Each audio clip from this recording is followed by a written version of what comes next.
Thank you all for joining us here today.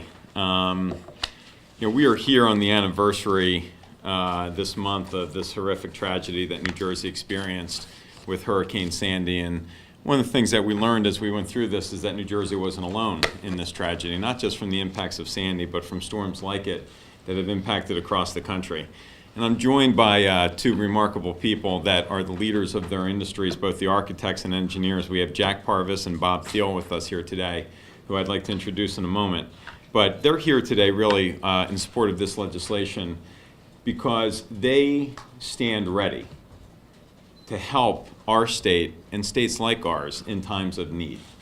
What we saw with Sandy was the immediate outpouring of celebrities coming to the forefront and helping us raise money to deal with the impacts of Sandy. And money is always critically important.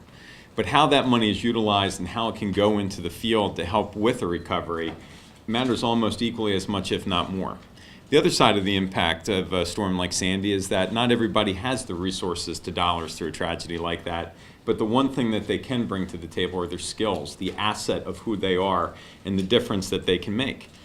Sandy killed 37 people, damaged and destroyed 346,000 homes, and caused nearly $30 billion in total economic loss to the state of New Jersey. In major natural disasters across the country, safety inspections to damaged properties are a critical part of protecting the community and saving lives. That's where architects and engineers can jump immediately to help and become a significant part of that solution. These safety inspections must be done properly and professionally before permitting families to return to their homes or their businesses.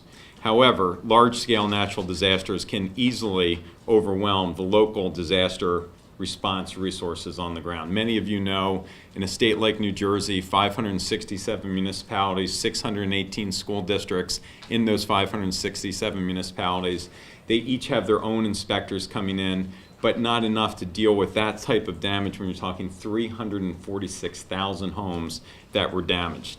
That's why New Jersey would not stand alone in this type of legislation, and 26 other states across the country have enacted Good Samaritan laws in some form to promote public safety and strengthen disaster response capacity. In times of disaster, architects and engineers, they can answer the call by volunteering their services pro bono to assist communities by providing these safety inspections. The Good Samaritan laws protect these volunteers from potentially massive legal liability. They're volunteering their time, they're not being paid. Their liability coverage stands there for certain types of negligence, wanton gross negligence, but not to subject them to frivolous lawsuits. When disasters strike, we need all the help we can get. We should remove barriers that keep needed professional volunteers on the sidelines in times of crisis like this. I've proposed the Good Samaritan law for New Jersey that will make sure we are better prepared for future disasters. The goal of this bill is to promote better safety in our communities and to strengthen our disaster response capabilities. Many of you have worked with me in the past on legislation, and the purpose of this legislation is not to look back, but really to take the lessons that we've learned from Sandy moving forward to make sure that going forward we can respond quicker, we can help families sooner, we can help with the economic recovery quicker. This bill would apply only to licensed architects and engineers who provide services on an unpaid volunteer basis at the request of the federal, state, or local public officials at the scene of the declared disaster areas and within 90 days of the disaster itself.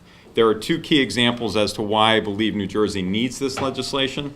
New York City, according to news reports, nearly 400 architects stood ready in New York City to volunteer to help the overwhelmed local officials assess storm damages after Sandy hit. Yet the potential for massive lawsuits deterred those vast majorities from stepping up and volunteering. If they had had that Good Samaritan law in place that we're proposing today, that problem would have been solved.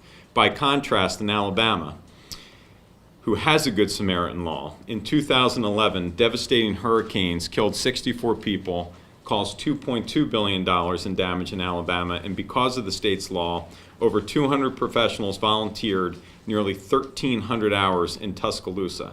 These professionals provided safety inspections for over 7,000 buildings, a scale which would have overwhelmed the municipality's limited staff. So for that reason, we are here today hoping to spark some interest in this, alleviate some of the concerns that may exist, and move forward with the very brave men and women who volunteer their services and want to help this state in times of need. So with that, I would like to introduce, and we'll be happy to answer questions afterwards, but I'd like to introduce from the architects, Jack Purvis, and then followed by Bob Thiel with the engineers. Thank you, sir. Thanks. Hello, everyone. Jack Purvis, current president of AIA New Jersey. I would like to thank the Majority Leader, Greenwald, for sponsoring this bill. When Sandy hit, our national office immediately engaged in the State Association to coordinate a disaster response for the architects of New Jersey. Though we have over 100 members who have qualified through education to do these inspections, we cannot be deployed in our home state. With this bill, we will be able to assist towns and other governmental agencies by quickly responding with boots on the ground to assess the viability and safety of all types of structures. This quick assessment is essential in the recovery of a disaster. This will greatly decrease the time it takes to address reconstruction, which ultimately will get people back in their homes and businesses at a greater speed. We know that it's only a matter of time before New Jersey is hit by another disaster. We'd like to be ready to provide the resources of qualified architects trained for disaster recovery response. Majority Leader Greenwald's bill will do that for us. Thank you. Bob Thiel, the president of the New Jersey Society of Professional Engineers. I would also like to thank the Majority Leader for his sponsorship of this bill. Professional engineers are able and willing to help in a coordinated disaster response. As you have witnessed, a disaster such as Sandy can wreak havoc on the state's transportation infrastructure and compromise bridges and roadways. A quick assessment of safety and usability of this network is essential to quick recovery.